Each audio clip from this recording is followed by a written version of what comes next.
या देवी सर्वभूतेषु मां कात्यायनी रूपेण संस्थिता नमस्तस्यै नमस्तस्यै नमस्तस्यै नमो नमः। जय माता दी। मां कात्यायनी की अमर कहानी। भगवती मां दुर्गा जी के छठवें स्वरूप का नाम कात्यायनी है। इनका नाम पढ़ने की कथा इस प्रकार है। कत नामक एक प्रसिद्ध महर्षि थे। उनके पुत्र ऋषि कात हुए। इन्हीं कात के गोत्र में विश्व प्रसिद्ध महर्षि कात्यायन उत्पन्न हुए थे।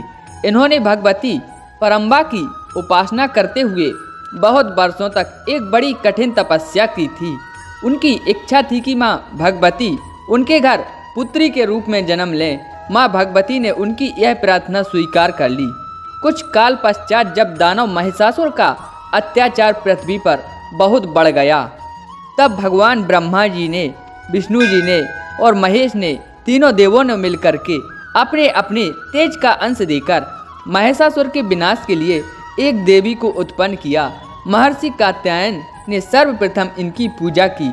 इसी कारण ये कात्यायनी कहलाई। ऐसी भी कथा मिलती है कि ये महर्षि कात्यायन के यहाँ पुत्री रूप में उत्पन्न हुई थी। आश्विन माह कृष्ण पक्ष चतुर्दशी को जन्म लेकर शुक्ल सप्तमी, अष्टमी तथा नवमी तक 3 दिन इन्होंने कात्यायन ऋषि की पूजा ग्रहण कर दशमी को महिषासुर का वध किया था। माँ कात्यायनी अमोघ फलदायिनी है। भगवान कृष्ण को पति रूप में पाने के लिए ब्रज की गोपियों ने इन्हीं की पूजा कालिंदी यमुना के तट पर की थी। ये ब्रज मंडल की अधिशास्त्री देवी के रूप में प्रतिष्ठित हैं। इनका स्वरूप अत्यंत ही भव्य और दिव्य है। इनका वर्ण स्वर्ण के समान चमकीला है और भास्वर है। इनकी 4 भुजाएं हैं।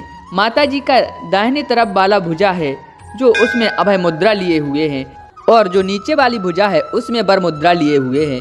बाईं तरफ के ऊपर वाले हाथ में तलवार और नीचे वाले हाथ में कमल पुष्प सुशोभित हैं। इनका वाहन सिंह है। दुर्गा पूजा के 6वें दिन इनके स्वरूप की उपासना की जाती है। उस दिन साधक का मन आज्ञा चक्र में स्थित होता है। योग साधना में इस आज्ञा चक्र का अत्यंत महत्वपूर्ण स्थान है। इस चक्र में स्थित मन वाला साधक माँ कात्यायनी के चरणों में अपना सर्वस्व निवेदित कर देता है। परिपूर्ण आत्मदान करने वाले ऐसे भक्त को सहज भाव से माँ कात्यायनी के दर्शन प्राप्त हो जाते हैं।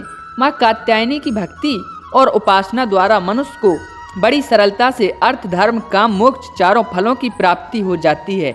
वह इस लोक में स्थित रहकर भी अलौकिक तेज और प्रभाव से युक्त हो जाता है। उसके रोग, शोक, संताप, भाव आदि सर्वदा विनष्ट हो जाते हैं। जन्म जन्मांतरों के पाप को विनष्ट करने के लिए माँ की पूजा उपासना से अधिक सुगम और सरल मार्ग दूसरा नहीं है।